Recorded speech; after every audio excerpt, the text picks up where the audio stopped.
আর মায়ের গর্ভস্থলে জরায়ু দ্বারা ঢাকা থাকবে, চোখে দেখা যায় না। তেমনি জ্ঞান ওই যে কামরূপ প্রলেপ সেটা ঢেকে রাখে, জ্ঞানের বই প্রকাশ হতে দেয় না। 39 নম্বর শ্লোকে আমার ভগবানকে বললেন, আপরিতম জ্ঞানমে দেন জ্ঞানীন নিত্য বৈরি না কামরূপের গন্ধেও দুষ্পুরে না অনালে চ। আপরিতম জ্ঞানমে দেন, জ্ঞানী ব্যক্তির জ্ঞানকে ঢেকে রাখে কে? কামরূপ প্রলেপ। জ্ঞানীর নিত্য বৈরি না, জ্ঞানী ব্যক্তির প্রতিদিনের শত্রু বা আপদ হলো এই কাম। হরিবল কাম ধেনু জ্ঞানীর নিত্য বৈরি না কামরূপিণ কন্তেও, মানে কুন্দের পুত্র কন্তেও, মানে অর্জুনকে বলছে আমার ভগবান দুষ্পুরে অনালে চ। আগুন, আগুন যেমন সবকে দাহ করে দিতে পারে, হরিবল আগুনের মুখে যেটা পড়বে সেটাই দাহ হয়ে যাবে, পুরে ছাই হয়ে যাবে, তেমনি কামরূপ আগুন যদি জ্বলে, বাবা এই যে ভাই না, কামরূপ আগুন যদি দেহের মধ্যে দিবানিশি জ্বলতে থাকে, তাহলে তোমার পূজার্চনা ভক্তি চাঁদ যজ্ঞ সব পুড়িয়ে ছাই করে দেবে। হরিবল হরিবল হরিবল, জয় গৌর হরিবল হরিবল হরিবল হরিবল হরিবল। তো দেখুন, আমাদেরকে ঘরে ফিরে যেতে হবে, এসেছি তখন ঘরে ফিরে যেতে হবে।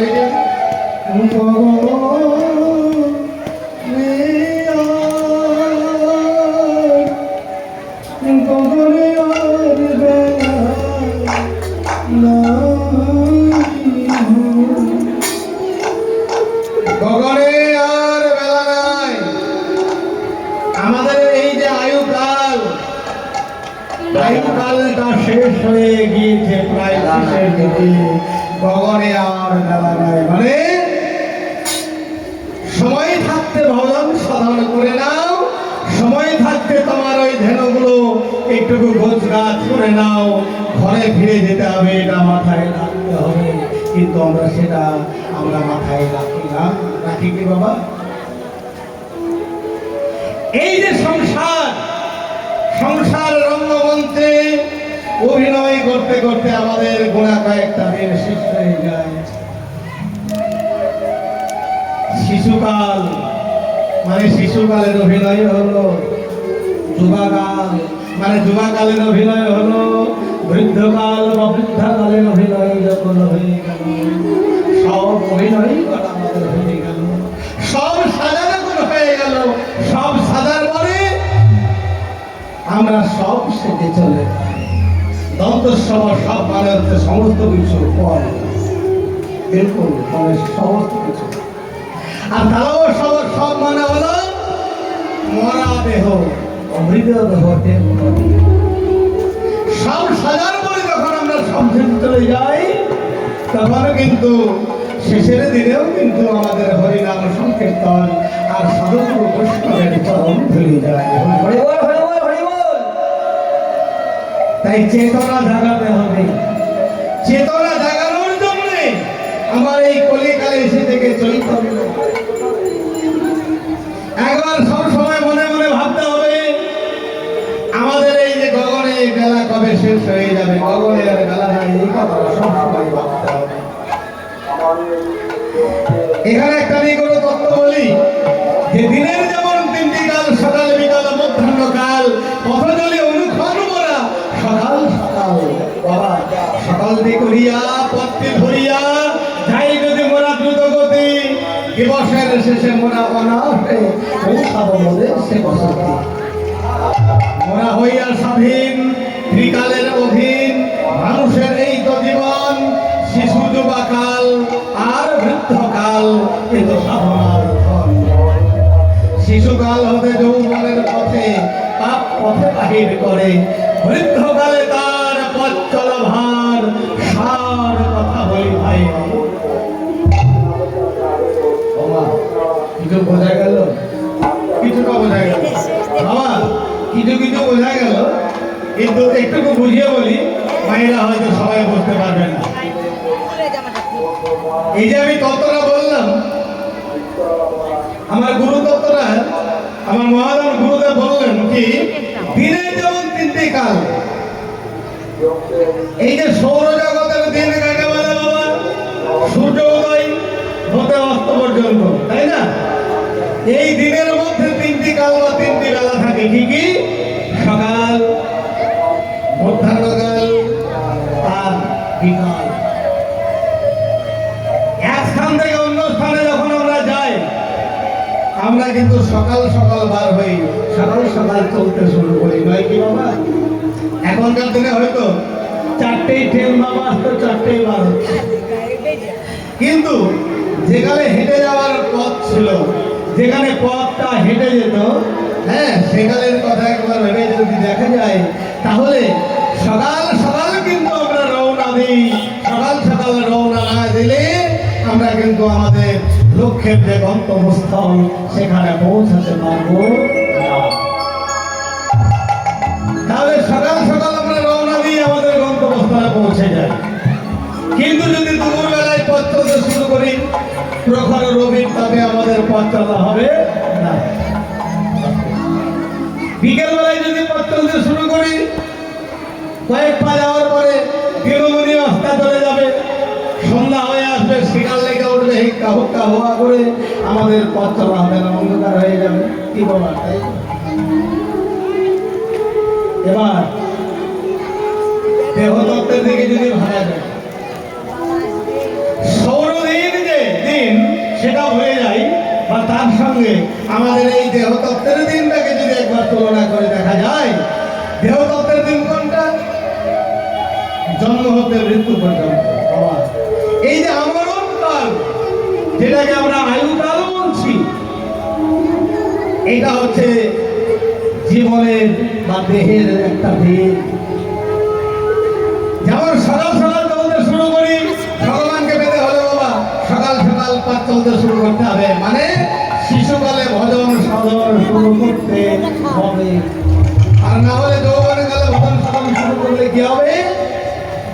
যৌবন রবির তাপ প্রখর, যৌবন রবির তাপে কিন্তু আমাদের পথ চলা হবে না। এখানে সেখানে বসতে বসতে রকে ঢকে, হ্যাঁ, এখানে স্টেশনে বসতে বসতে আমাদের দিন শেষ হয়ে যাবে।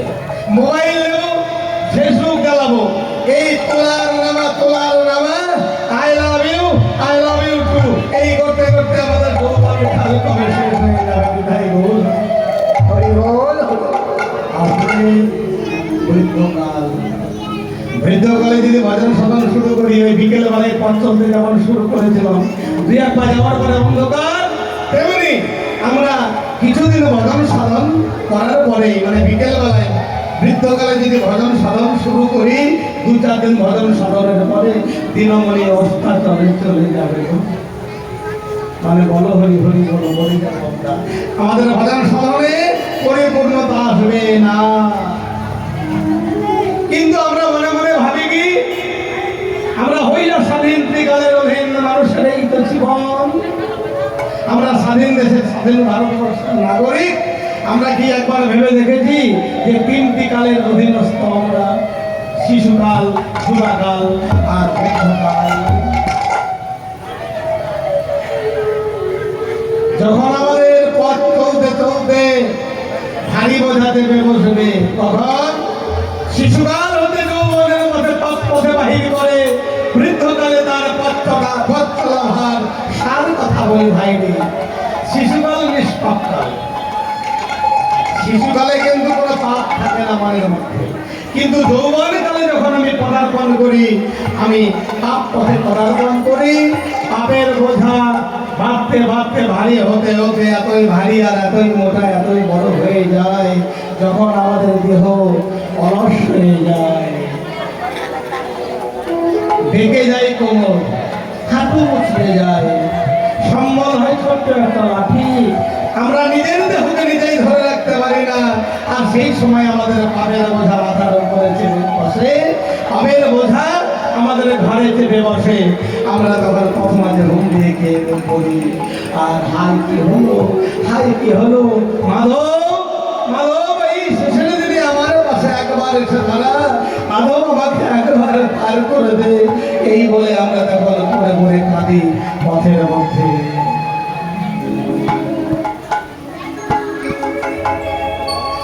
জয়কে মাধব রে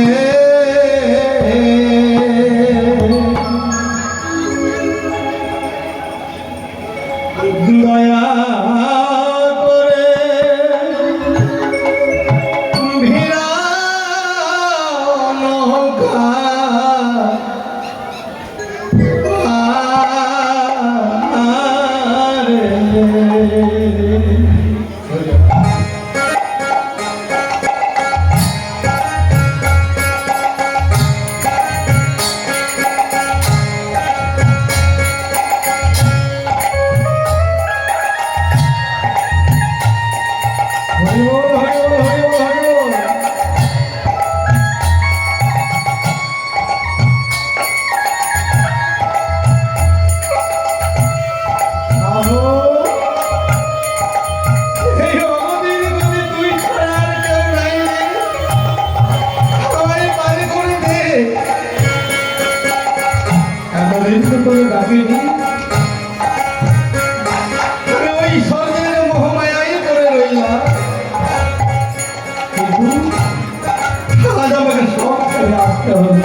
সুখের রাজ্য রাজ্য করে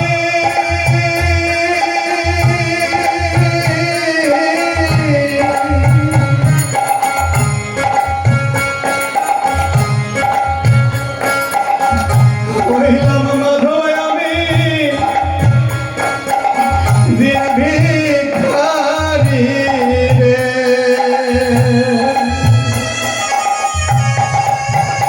ওকে মাধব রে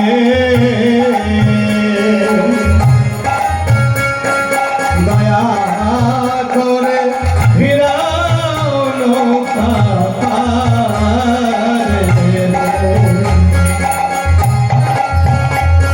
হরি বল হরি বল হরি বল হরি বল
আমার ভগবানের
বেলা গেল সন্ধ্যা হলো।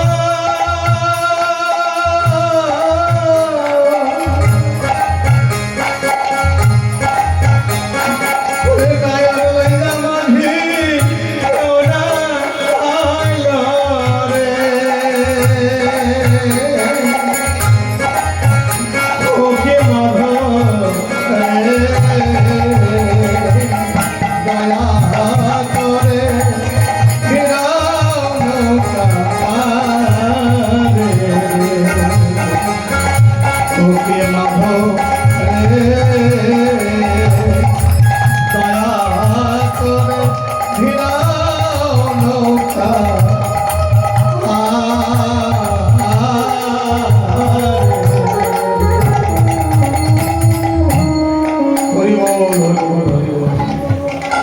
শেষের দিনে বাবা এমন যেন না হয়। সাবধান। এমন কৃতকর্ম থাকলে শেষের দিনে যেন ওই ভগবতীর পার কাটায় কি আমাদেরকে পারের জন্য কাঁদতে না হয়। বিদায়